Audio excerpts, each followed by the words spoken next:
好，我们今天很高兴到香港城市大学，然后我们有邀请到香港这边的学生，尤其是中学生，来参加我们这样的一个 QCI 跟 AI 的一个学习体验的一个活动。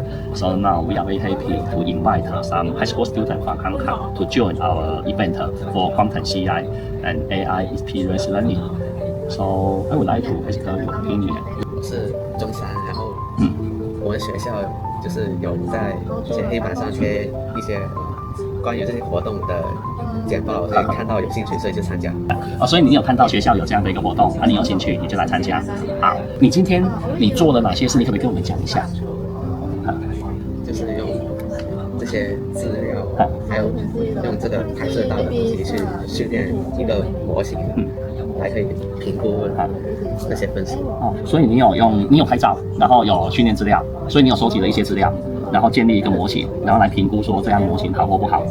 所以你看我们现在讲人工智慧，它现在已经越来越方便了，大家都可以用。以前的 AI 人工智慧很困难，可能要很厉害，要博士班或者很厉害的人才可以学。那现在是我们希望连小学生、中学生都可以学习，都可以使用，变成我们的好朋友，可以来帮助我们解决很多生活上的问题。所以你刚刚就用这个学习工具，先拍照，然后收集资料，然后建立模型，然后就可以做推论嘛。那你可不可以讲一下你做了哪些推论？你刚刚，比如说你的应用，你刚刚做了什么应用？你拍照，然后就是拍照，然后我自己给他这个生成了一个关于这个照片的文字，对他进行一个评估，然后他再根据我的这些评估来推测，如果我之后再去做其他照片的评估，我的结论会是什么？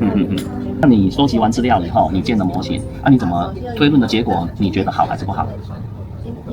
对，推论的结果，然后你接下来有做机器学习嘛？好，那你可不可以讲一下？我刚刚看你很快就做出来了，好厉害。那你讲一下这个是你清不清楚？就是我自己输入一些假设那个图片的结果会是怎么样，他就根据这些做出推论。好，然后学习呢？你机器学习你是按哪一个按钮？